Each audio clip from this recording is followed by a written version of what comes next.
Hello friends, बहुत बहुत स्वागत है आपका एबीसी एकेडमी पर। फ्रेंड्स, बीपीएससी का प्रैक्टिस सेट आप देख रहे हो जो कि आपका अक्टूबर में होना है 2021 में 67वीं बीपीएससी। उसके लिए आप जो अभी क्लास देख रहे हो इसमें टॉप 25 क्वेश्चन है जो कि पिछले 10 से 15 सालों के बीच में आया था। मतलब अभी से 10 साल पहले यानी 2010 से पहले का मैं आपको बता रहा हूँ टॉप 25 क्वेश्चन। इससे पहले मैंने बहुत सारे वीडियो अपलोड किया था, आप उसे देख लीजिएगा।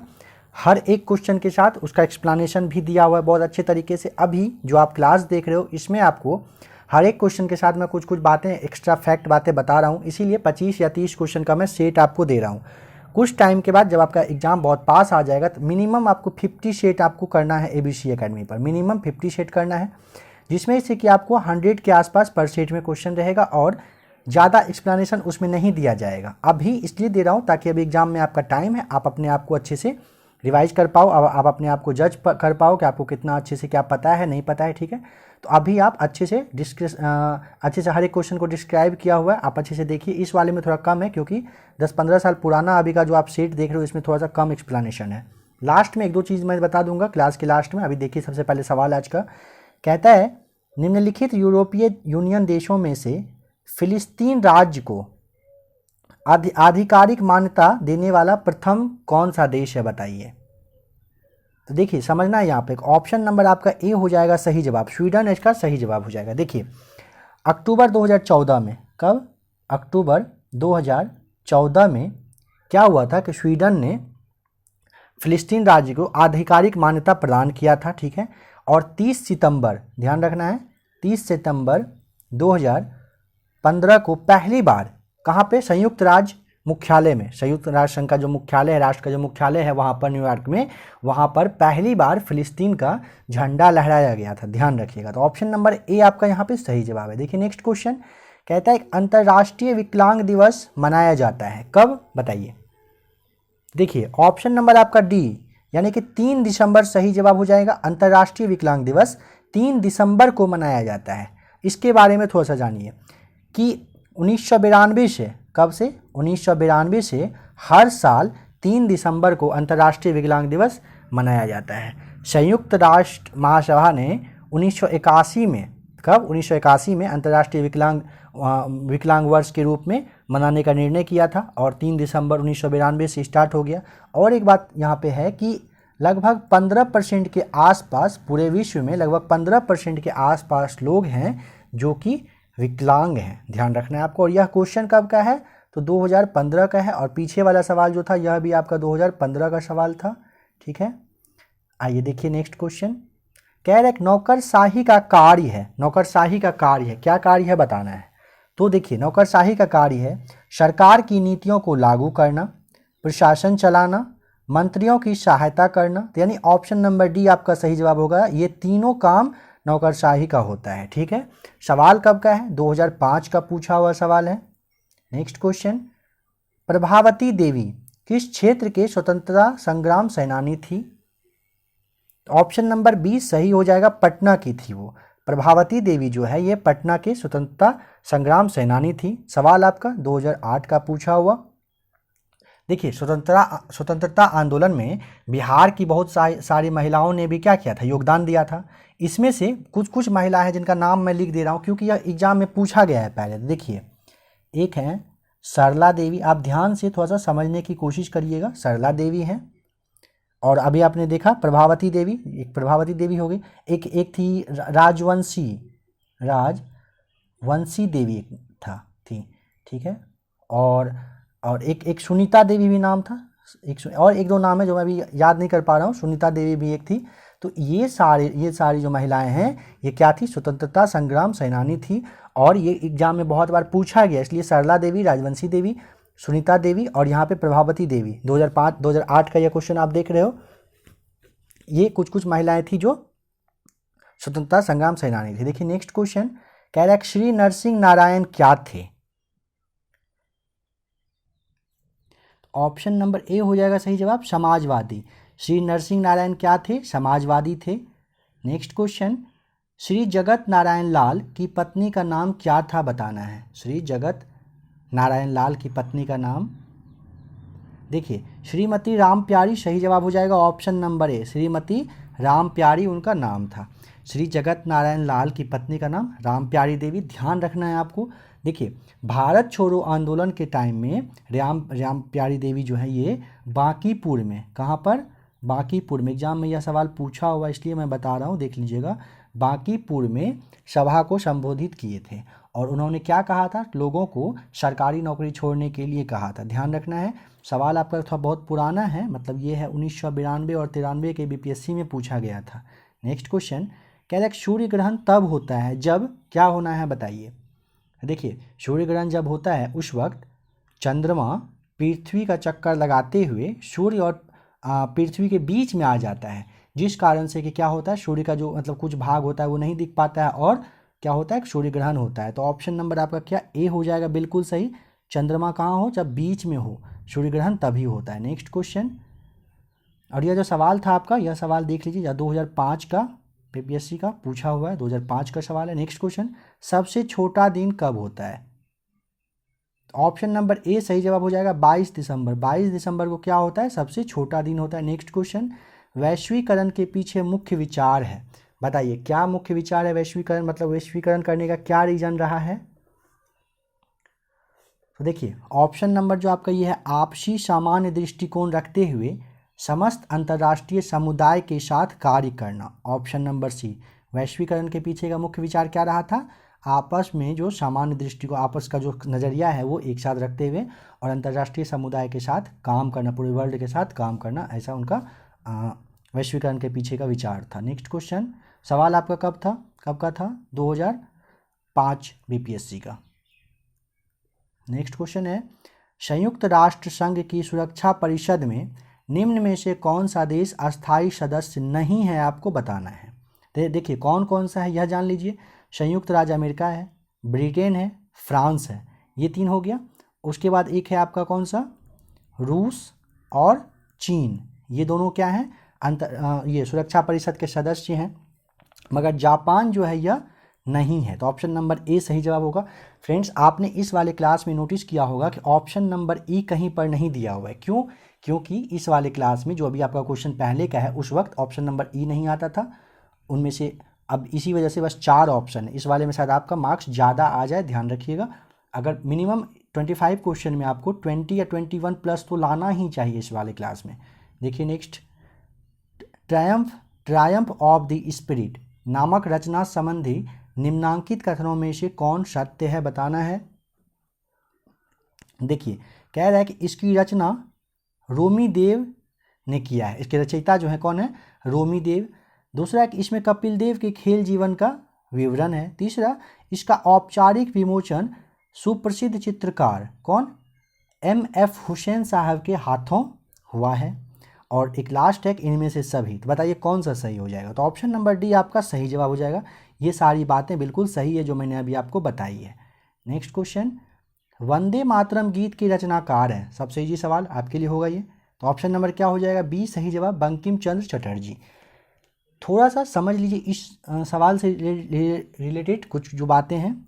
1896 में, कब, 1896 में जो कांग्रेस का जो अधिवेशन हुआ था, कहाँ पर, कलकत्ता में, कलकत्ता अधिवेशन जो हुआ था वहाँ पे सबसे पहली बार इसको वंदे मातरम गीत को गाया गया था। किसने रचनाकार कौन है, तो बंकिम चंद्र चटर्जी है। नेक्स्ट क्वेश्चन, कह रहा है सही कथन चुनना है। आर्यभट्टीय एक गणितीय ग्रंथ है। दूसरा, लीलावती नामक ग्रंथ ब्रह्मगुप्त कृत है। तीसरा है पंच सिद्धांतिका 7वीं सदी का ग्रंथ है। और चौथा है कि गणित सार संग्रह में शून्य को संख्या नहीं माना गया है। बताइए इसमें से कौन सा सही है। तो देखिए, आर्यभट्टीय जो है ये एक गणितीय ग्रंथ है, यह सही है। आर्यभट्टीय गणितीय ग्रंथ है, ऑप्शन नंबर ए बिल्कुल सही है। इसे किसने लिखा था, यह सवाल आ सकता है किसने लिखा था। तो आर्यभट्ट जो है 5वीं सदी ईसा पूर्व के, मतलब बहुत फेमस खगोल शास्त्री भी थे, ठीक है, और गणितज्ञ तो आप देख ही रहे हो वे थे, और ज्योतिष भी थे, यह ध्यान रखना है। तो उन्होंने ही मतलब क्या किया है, यह ग्रंथ लिखा था, ठीक है। इसमें गणित के बारे में दिया हुआ है, देखिए लीलावती के बारे में जो यहाँ पे दिया हुआ है, लीलावती के बारे में समझ लीजिए कि इसके रचनाकार कौन है। तो इसके रचनाकार हैं भास्कर द्वितीय थे। कौन थे? भास्कर द्वितीय इनके क्या थे? रचनाकार थे।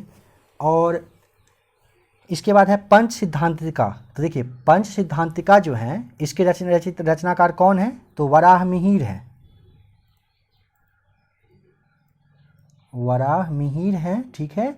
और यह कब लिखा गया था? ठीक है, तो किसके द्वारा लिखा गया था? तो वराहमिहिर के द्वारा लिखा गया था। और ये 7वीं सदी का जो ग्रंथ कह रहा है ना, ये नहीं है उस वक्त का। कब का है? देखिए 399 ईस्वी से 414 ईस्वी तक, 414 ईस्वी तक वे कहाँ पर? चंद्रगुप्त विक्रमादित्य के दरबार में रहे थे। उसी वक्त का ये पंच सिद्धांतिका ये मतलब ग्रंथ है। यहाँ पे 7वीं दिया हुआ है तो उस वक्त का तो हो नहीं सकता है, ठीक है। तो आप कह सकते हैं कि ऑप्शन नंबर सी भी आपका क्या हो जाएगा? गलत है। और कह रहा है कि गणित सार संग्रह में शून्य को संख्या नहीं माना गया है, बताना है।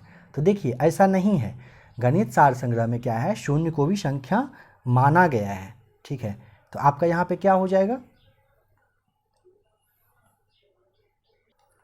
ये गलत हो जाएगा क्योंकि इसको संख्या तो माना गया है, तो ये भी गलत हो जाएगा। यानी कि ऑप्शन नंबर बस ए आपका सही है। आर्यभट्ट ये गणितीय ग्रंथ है, बाद बाकी ये तीनों में बातों में कुछ कुछ गलतियां हैं। देखिए नेक्स्ट क्वेश्चन कह रहा है कि दक्षेश जो है आंदोलन शुरू करने का उद्देश्य था। क्या उद्देश्य था बताइए? तो देखिए क्षेत्रीय सहयोग बढ़ाना था। ऑप्शन नंबर डी हो जाएगा सही जवाब, क्षेत्रीय सहयोग बढ़ाना था। बांग्लादेश के जो उस वक्त के राष्ट्रपति थे, कब? 1985 के, उनका नाम था जिया उर रहमान। उन्होंने ही मतलब सबसे पहले इसकी स्थापना का मतलब वो किया था, क्या कहे उसको, सहयोग किए थे, ठीक है। उनका करता धरता थे, आगे बढ़ के वही किए थे। तो ऑप्शन नंबर डी सही जवाब हो जाएगा। नेक्स्ट क्वेश्चन, निकोलस कॉपरनिकस प्रसिद्ध हैं, बताइए किस चीज़ के लिए? तो वे प्रसिद्ध हैं क्योंकि उन्होंने बताया कि ग्रह जो है सूर्य के चारों ओर चक्कर लगाते हैं, ना कि पृथ्वी के। मतलब सूर्य जो है वो किसका चक्कर लगाता है? सूर्य का चक्कर कौन लगाता है? तो ग्रह लगाता है। यह किसने बताया था? तो यही कॉपरनिकस ने बताया था, ठीक है। ऑप्शन नंबर बी आपका सही जवाब हो जाएगा। नेक्स्ट क्वेश्चन कह रहा है कि भारत में, एक सेकेंड फ्रेंड, स्क्रीन को थोड़ा मैं बड़ा कर दे रहा हूँ। हाँ, भारत में सिलिकॉन घाटी का नाम किसे दिया गया है? तो ऑप्शन नंबर क्या हो जाएगा? सी सही जवाब। बेंगलोर को क्या किया गया है? सिलिकॉन घाटी का नाम दिया गया है। नेक्स्ट क्वेश्चन, रामेश्वरम किस राज्य का हिस्सा है, बताना है। ऑप्शन नंबर सी हो जाएगा सही जवाब, तमिलनाडु का। रामेश्वरम कहाँ का? तमिलनाडु का जो दक्षिणतम वाला एरिया है ना, वहाँ का हिस्सा है रामेश्वरम। नेक्स्ट क्वेश्चन, प्रथम भारतीय उपग्रह कौन सा? आर्यभट्ट, कब छोड़ा गया आपको बताना है। तो देखिए 19 अप्रैल 1975 को छोड़ा गया था। कब? 19 अप्रैल 1975 को छोड़ा गया था। नेक्स्ट क्वेश्चन है, पंचशील की मुख्य विशेषता है, बताइए पंचशील की मुख्य क्या विशेषता है। तो देखिए देशों के जो बीच है, देशों के मध्य में मित्रता और शांतिपूर्ण सहयोग करना होता है। ऑप्शन नंबर डी हो जाएगा सही जवाब। देखिए कोरिया से जब युद्ध हुआ था उसके बाद भारत और चीन के बीच ना एक मतलब कहीं समझौता हुआ था, उसे ही क्या कहते हैं? पंचशील कहते हैं। कब हुआ था? तो 1954 में हुआ था, यह ध्यान रखना है, 1954 में हुआ था। अगर डेट आप जानना चाहें तो डेट बता देता हूं, 29 अप्रैल को हुआ था, ठीक है। 29 अप्रैल 29 अप्रैल 1954 को हुआ था, ठीक है। मतलब दोनों देश के बीच संधि हुआ था, उस पर हस्ताक्षर हुआ था। नेक्स्ट क्वेश्चन है, चिपको आंदोलन है, बहुत इजी सवाल है, यह सवाल बहुत पहले का है। तो क्या हो जाएगा आपका जवाब, बताइए। चिपको आंदोलन किस तरह का आंदोलन था? तो वृक्षों को बचाने के लिए आंदोलन, ठीक है। ऑप्शन नंबर बी, इसमें आपने इसका सुंदरलाल बहुगुणा और एक नाम है चंडी प्रसाद। चंडी प्रसाद के साथ भी एक कोई टाइटल लगता है, एक चंडी प्रसाद है, आपने सुना होगा कि वृक्षों को बचाने के लिए वो दोनों काफ़ी फेमस हुए थे वर्ल्ड लेवल पे, मतलब पर्यावरण के वो बचाने वाले में से फेमस हुए थे। तो ऑप्शन नंबर बी सही जवाब हो जाएगा। नेक्स्ट क्वेश्चन, न्यूजीलैंड में पाया जाने वाला, कहाँ पर? न्यूजीलैंड में पाया जाने वाला जो पक्षी है जो उड़ नहीं सकता, उसका क्या नाम है, बताना है। तो ऑप्शन नंबर सी सही जवाब हो जाएगा, कीवी नाम है उसका। क्या नाम है? कीवी, वहाँ का। और ये क्या करते हैं? बहुत तेज, मतलब उड़ तो नहीं सकते हैं मगर ये दौड़ सकते हैं काफ़ी तेज, ठीक है, दौड़ सकते हैं बहुत तेज। नेक्स्ट क्वेश्चन, परमाणु ऊर्जा में भारतीय कार्यक्रम के जनक हैं कौन है बताइए। तो ऑप्शन नंबर बी आपका सही जवाब हो जाएगा, एच जे भाभा हैं। कौन है? एच जे भाभा साहब हैं। देखिए इनके बारे में, इनका पूरा नाम क्या था? डॉक्टर होमी, यहाँ पे ना मैं लिख देता हूँ थोड़ा सा, डॉक्टर होमी जहांगीर भाभा थे। 10 अगस्त 1948 को इनके ही मतलब अध्यक्षता में परमाणु ऊर्जा आयोग का गठन किया गया था। ठीक है, ध्यान रखिएगा इस बात का। नेक्स्ट क्वेश्चन है, अंतरिक्ष विज्ञान पर अनुसंधान और विकास का श्रेय जाता है किसे? ऑप्शन नंबर बी हो जाएगा सही जवाब, विक्रम साराभाई साहब को जाता है। साहब पता नहीं, मैं सब में बोल रहा हूँ, बुरा मत मानिएगा।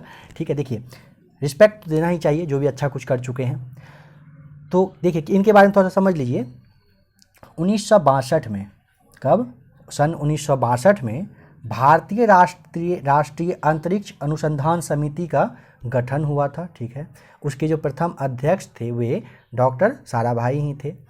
इसके बाद क्या हुआ था कि सन 1969 में, कब? 1969 में क्या हुआ कि इसका ही मतलब फिर से नाम वगैरह चेंज करके भारतीय अंतरिक्ष अनुसंधान संगठन, जिसे आप इसरो भी कहते हैं, इसरो कहते हैं, नाम इसका किया गया था। तो ऑप्शन नंबर यहाँ पे आपके क्वेश्चन के अकॉर्डिंग बी हो जाएगा बिल्कुल सही जवाब। नेक्स्ट क्वेश्चन देखिए, कह रहे मदर टेरेसा की जन्मभूमि थी, कहाँ पर उनका जन्म हुआ था आपको बताना है।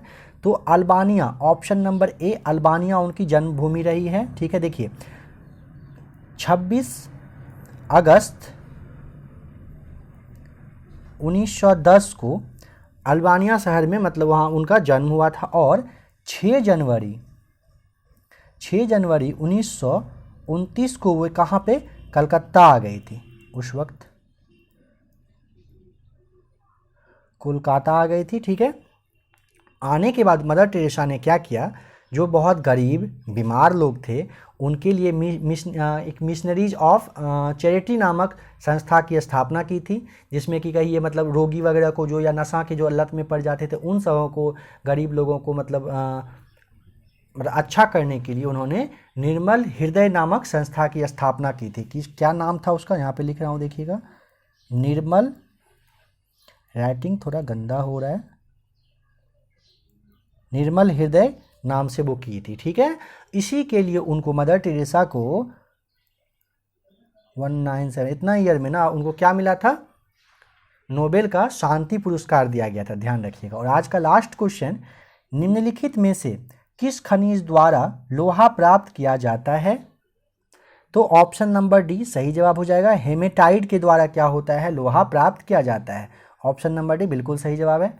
तो फ्रेंड्स अभी आपने टॉप 25 और कहिए कि आपने टोटल 100 क्वेश्चन देखा, जिसमें कि 4 क्लास मैंने बताया, जिसमें से कि आपको 2 क्लास जो था स्पेशली बिहार से जो पूछा गया क्वेश्चन है बीपीएससी में, जो पिछले कुछ सालों में पूछा है उसे मैंने करवाया था।